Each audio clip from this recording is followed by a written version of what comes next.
42 Ford MM5. When they were due, they were short of trucks, stuff at the walk. So Ford supplied complete trucks, two-wheel drive truck with a spare axle. They went to Mount Nennington, they went in one end, they come out the other end. Right. Right. Being a non-standard truck, they weren't necessarily putting a proper back. They were held back, Corps of Engineers, airport maintenance, things like that. Okay. The two-wheel drive version sent a six-cylinder form to Russia on them release. Right. Over there, Canada, and even the British Army had some. This originally, I believe, from bits they found on it, went to Scotland with the RAF as a snowblower. In the war, when the Yanks got involved, to bring their heavy bombs in, they needed concrete strips, they couldn't land on the vessel. Right, And that was alright to the snow. Right. And we had nothing to move the snow. So you'd have three of these, big screw on the front, picks the snow up and throws it. And blows it over the edge or the other side of the runway. And a lot of them used, because we didn't have a vehicle like that, so a lot of them used until the 50s. Okay, yeah. And then it went to the council, and there's a gritter with the council. Was it? So she had a bit of graft up there, and it's had loads of owners, and basically just got murdered to death. And then I got it as the family engine, and then it's just bled money out of me ever since. And I don't basically, know. you put a lot of money and a lot of love into it. I've not got, because of this, I've got no money. You've got no money now, that's right. I've got a date, and I don't know if I'll ever finish it. Every time I try and do the bodywork, something falls up, something else. Does it? And the engine part, the engine's would say, alright, I can't spending, because it's an hot rod engine. It's still big in America. Of course, yeah. Flatted, you know, Bonnie and Clyde and all that, so I can get all the engine parts. The 42 cab is a bit obscure, everybody goes for the 41. Yeah. This is a jail, what they call a jail bar grill. And funny enough, I don't know if it's right, it's my angle on it. They had the German factory, Ford of Cologne. They kept production till 9:45. Okay. And I wondered why they come out with a cabin 42, and I wondered if they thought, well, we don't want the Yanks looking at their own trucks. Right. So we completely changed the front of it. Yeah. But they kept that factory, and even the 8th Air Source, so the directors, they went, don't bomb there, because we want that. Went after the war, we want a bit of that. So they didn't bomb the coal factory. But the Wehrmacht used, they called them, what did they call them? They had an arm track version. Right. Yes, I know what you mean. They never had a 4 before. No. Thankfully, they kept that for the sale in America. But they had a utility version, they cut away the wings to use less metal, flat screen. So they did a German Ford. Absolutely brilliant. So it's weird how history twists and turns. That's right, yeah, a lot of history behind it. Yeah. A lot of history. Well, there you go. Well, thank you very much for bringing it down. Thanks ever so much. And I hope to see you next year. Thank you. Yes, indeed, we'd like to see you again. And what's interesting, ladies and gentlemen, is to all our exhibitors in the main, the knowledge they have about their vehicle. There's reams of information there, and they've obviously taken the trouble, Bernie, to go away and research it. It's not, and the more history you get about a vehicle, increases its value, doesn't it? Yeah. Rupert, if you'd like to lead the ring out, lead the Land Rovers out the ring, please. Thank you. Ladies and gentlemen, our exhibitors. Give a round of applause, please.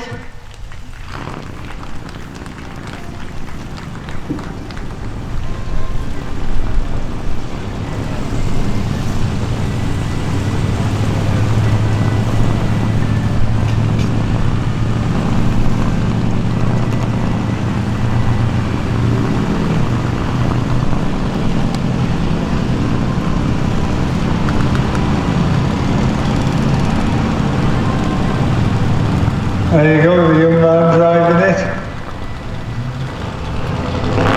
It looks the part, Neil.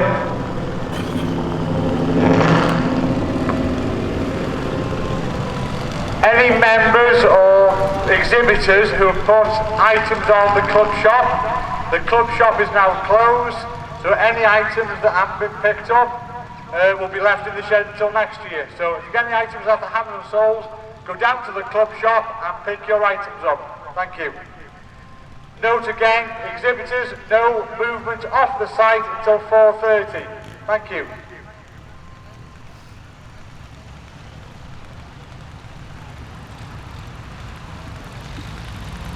Right guys, stewards with the motorbikes, and just remember lads, we have got a speed limit. I know it's fun, we're all daft when it comes to it, but just take your time.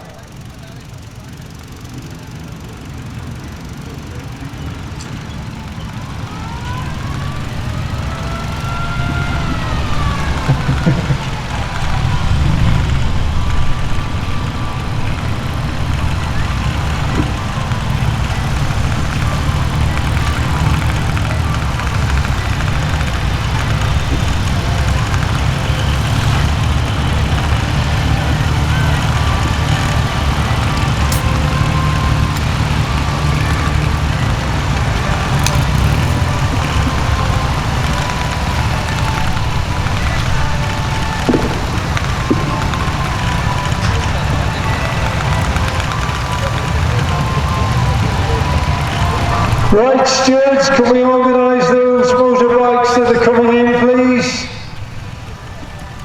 Let's have the motorbikes in.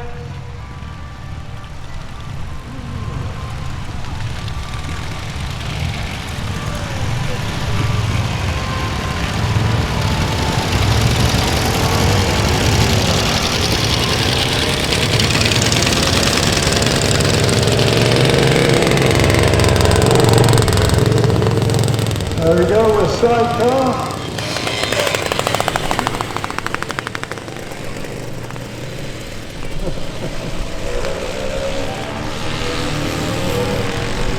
Big kids.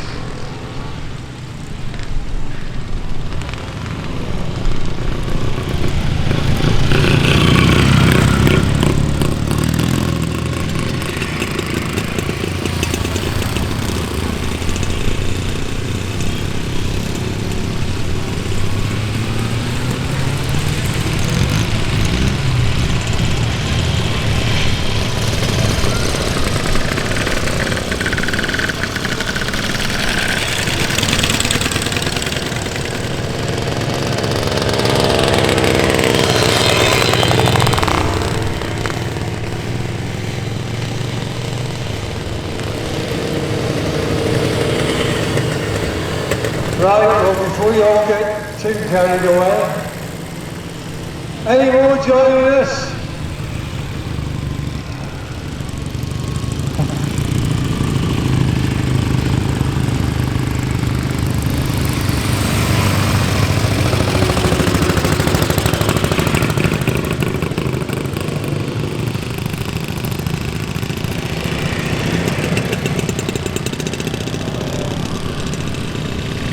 Right, the sidecar, we'll have you start the line up, so slow it down. If you're behind the sidecar, stay behind him, come and line up. Stay behind him, and when you're lining up,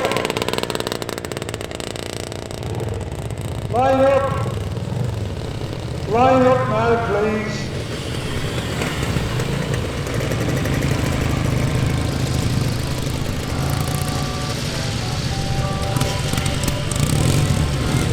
Where have you gone, Bernie?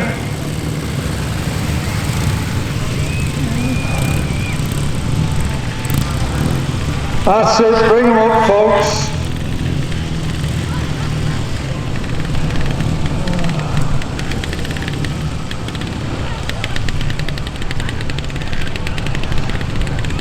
Come down this bottom end, yeah?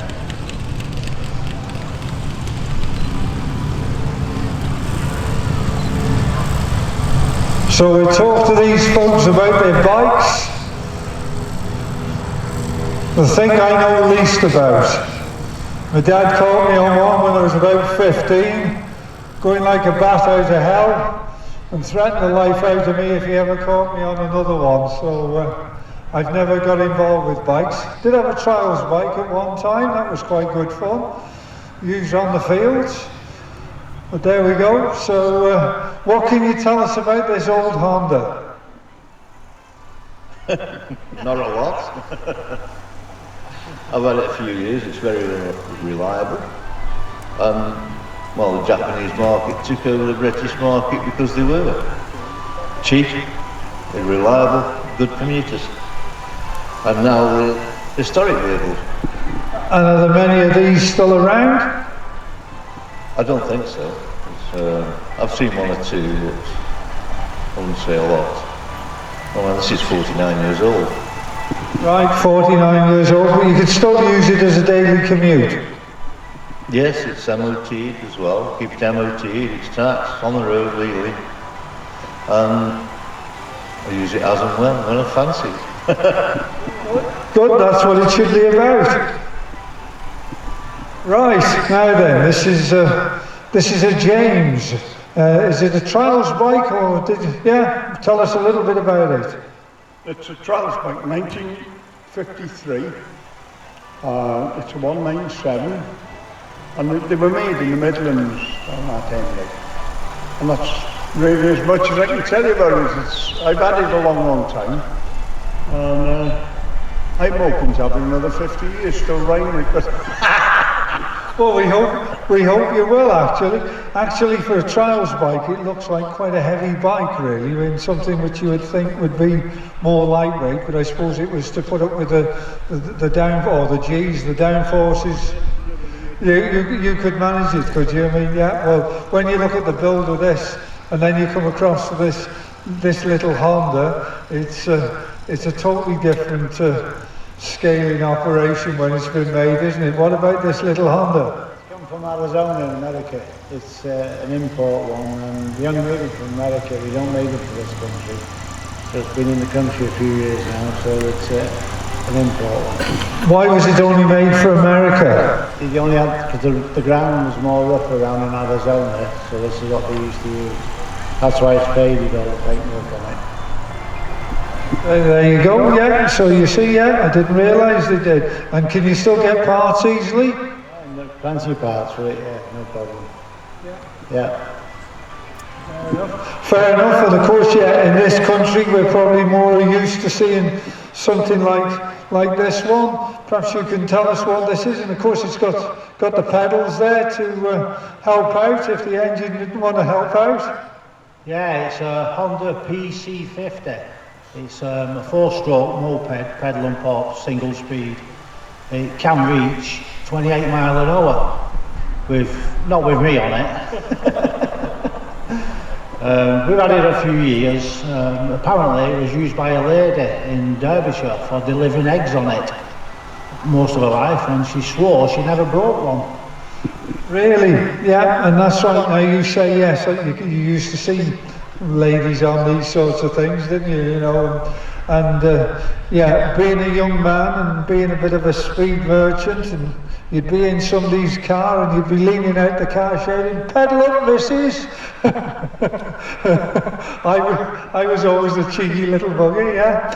There you go. And yeah, this is a different. Now this is a James again. Now, presumably, it's not a trials bike at all. It looks totally different, and the gentleman will tell us about it.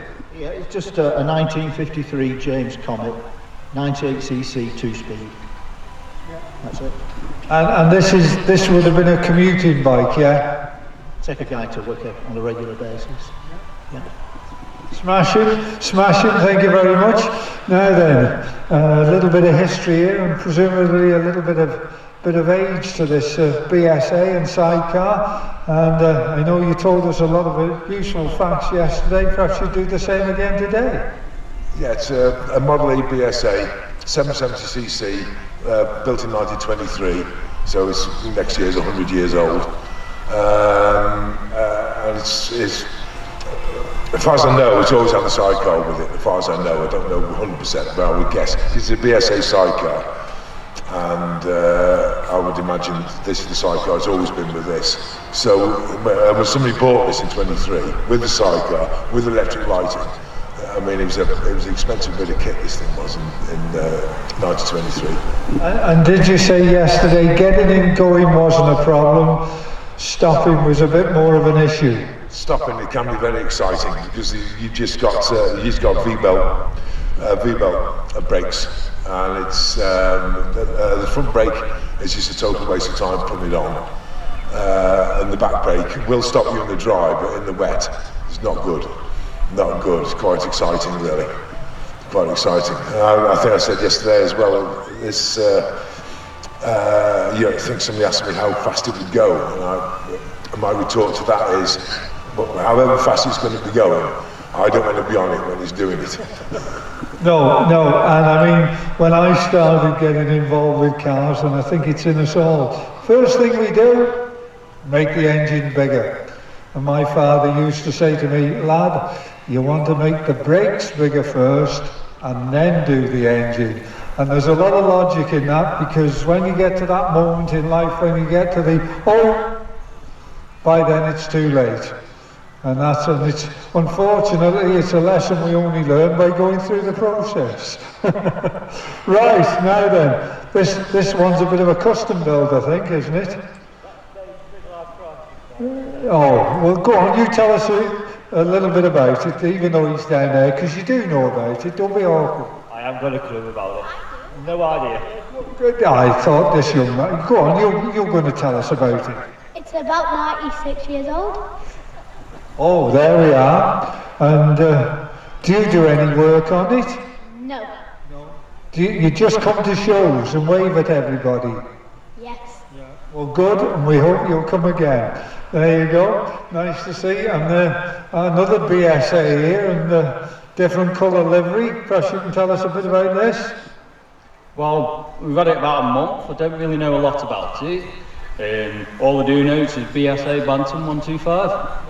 Okay, if you only had it a month, how did you manage to find something like this? Was it on eBay or what? The missus restored it with my granddad about 15 years ago, got with the missus and got the bike. Oh, well, there you go. There you go. You can't. So, how long? If you've only had the bike a month, how long have you had the missus? 2 years. She didn't tell me about the bike at first. Oh, I expect she had to see whether you're worth keeping. Now, I believe this one is. This is a rather special bike you were telling us yesterday. This Honda, and if you'd share that information again, sir, it'd be much appreciated. Well, if it's special, it's a matter of opinion, really. But yes, it is. It's fairly rare. There's only about 30 left in this country registered. It's a 1964 Honda 125 Sport. They launched them more or less at the Isle of TT in about 1960. And we took them straight out of the crate, bashed them around the circuit at 80 miles an hour, which was ridiculous for a 125 bike at that time. So that's about all I can tell you about it, really. But nice to know that, you know, that you're keeping something that is in limited numbers in such good condition. And again, the Isle of Man TT, and there's something we've had, is it 5 fatalities at it this year, but it won't stop people going. I mean, if you get said to this chap now, you can go and have a good thrash round the course, I'm sure he would, and he'd probably frighten himself somewhere along the way, wouldn't you know? But what can you tell us about this one? This is a Honda CL125, it's 1966. It's the American market model with the high-rise exhaust, whereas the UK model had an exhaust at either side and lower down. It's basically the follow-on from the 92. And that's, I've only had it myself, I literally bought it a week ago. But I thought we'd bring it here and show it off for a bit. And isn't it lovely that he's bought it and only within a week he brings it? Yesterday he said the high rise, the exhaust, all as that's about is show. Go faster stripes like we had in this country, so it's always been a pattern, hasn't it? As we saw on the cars earlier on, AA and this one an owners club, so this is quite unusual to have on a bike. Obviously, I suppose it might help if you drop it. It's going to protect the bike, but you can tell us about it, sir. I've had it 4 years roughly. It was bought from Kettering Owners Club. All I've done is polish it. There you go, all as you've done is polish it. Well, there we are. Well, it's a lovely example, isn't it? You know what I mean? Absolutely. Tell me to mind my own business, was it expensive? No. And what do you call not expensive then? Go on. 4.5. Really? 4,500? Yeah, but it's going to be an appreciating asset, isn't it? definitely going to be. Yeah, well, we got, about time we had a Yamaha, a Yami, yeah. Did spend a bit of time on one of these, as I say, I was warned off them. And presumably now I've learned myself now that this is probably produced for the American market because of the exhaust. Yeah, so there we go. Somebody, I haven't got much knowledge, but over the course of 2 days I've learned a bit more. So perhaps you can teach us a little bit more about Yamaha. Well, this is a 69 250 DS6, call them a DSA6C, like a street scrambler, hence the exhaust. And they've also got a spark arrestor in them for the American market. But apart from that, it's exactly as I bought it. I don't know much about the build, but it's clearly been restored correctly. Yeah, but how they do things differently for the American market. Yeah, I think it was a 250 my father caught me on with my mate's helmet on and David popping wheelies, and when my mate went back through the village in Overton, the cocker had him for popping wheelies down High Street. So there you go, and they've all disappeared. There we go. Let's see the younger generation, that's what we want to see. Some new young lads who are going to tell us about their bikes. Is this your bike or a family bike? My granddad's. So will you hope to inherit it when unfortunately Grandad's no longer here? No, it'll be him. Oh, it'll be you, you'll have it. Are you into the bikes, are you? Yeah, and what attracts you to bikes, young man? What? What attracts you to bikes? What is it about? Why do you want a bike rather than a Land Rover or a tractor? What is it you like about motorbikes? They're fast. There you go, petrol head. Well, as I was saying earlier on down there, remember it's all about stopping. We all have this desire to go faster, but it's stopping that's important, isn't it? Right, now then, somebody's actually got an RAC badge rather than an AA badge. Yeah, it's nice to see that. Perhaps you'll tell us a little bit about this machine, which is quite special with its panniers and everything. It's a 1958 LE Velocet. I bought it 60 years ago, and I passed my test 60 years ago on it. Really? Yeah, I've got about 3 or 4 more now, but this is the original one I started on. Yeah, and it's a 200cc water-cooled engine, shaft drive, and the police, especially the London Met and Scotland Yard, they bought hundreds of them. They brought them to replace the push bike policemen, really, and they could sneak around in the dark and no one knew they were coming. They were very quiet in the day. I mean, comparing with modern motorbikes, they're not all that quiet, but when you were comparing with the motorbikes of the period, they were a lot quieter. Yeah. And you've reminded me now, I have seen a programme. They had a nickname, didn't they, for those police on those motorbikes, and I can't for the life of me remember it. Can you? Well, they called them the Noddy. Yeah, the Noddy bikes, because in the ruling with the London Met, when they were on push bikes, the policeman, when he passed a sergeant or an inspector walking, he had to salute. And when they brought the motorbikes in, brought these in, they decided that was a dangerous thing to do, saluting. So they said that the policeman must keep his hands on the bars and he must nod to the superior officer. So that's why they became the Noddy bike, and nothing at all to do with the Enid Blyton or Noddy Land. And there we are. As I say, I learn every time I come here. I knew they were called Noddy bikes, and I thought it was because we called them plods or whatever, and as you've taught us today, they're not. And they were in a light blue livery, weren't they? I think it was light blue, wasn't it, and cream or something, wasn't it? Like, were they this colour? Were they? I thought. Predominantly the colour that they made them in, up to the late 1950s. They were all this colour, and then they lightened them up a bit with a sort of a two-tone. but the police always had these in this colour. There was only 1 or 2 police forces decided to have them resprayed. I think Birmingham had black and Manchester had maroon. But the Met and Kent and Scotland Yard kept to the standard colour. There you go, and once again we're expanding our knowledge. It's always interesting to know, and thank you very much for sharing it with us. Yeah, lovely. And let's hope you can be here for many years to come and enjoying your bike.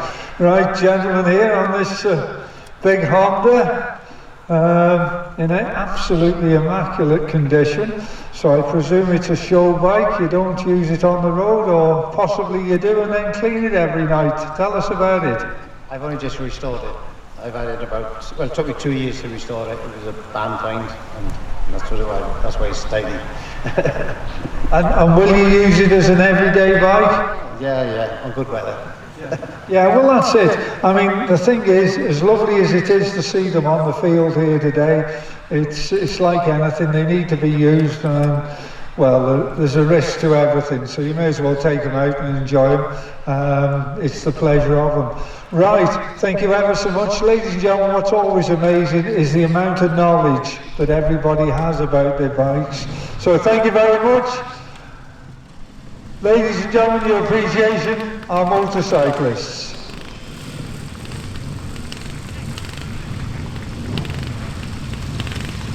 Right.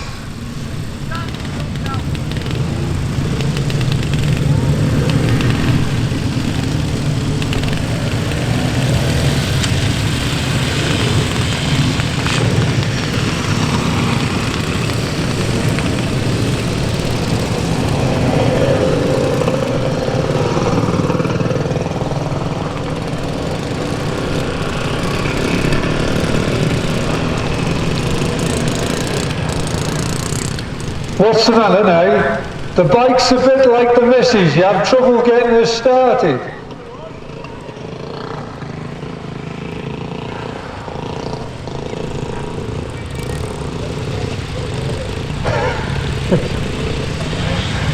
Oh, blimey heck. He shouldn't have likened her to the wife, should he? Right, well, ladies and gentlemen, all that it remains for me to do is to thank all members of the public who have supported us today and yesterday, all our exhibitors, all the supporting members from whatever organisation, and we look forward to seeing you again.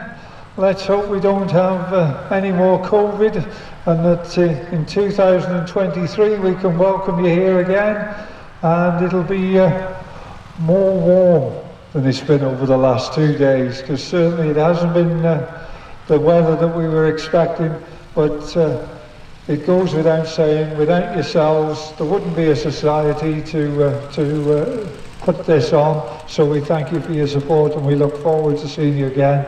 Have a safe journey home. Goodbye.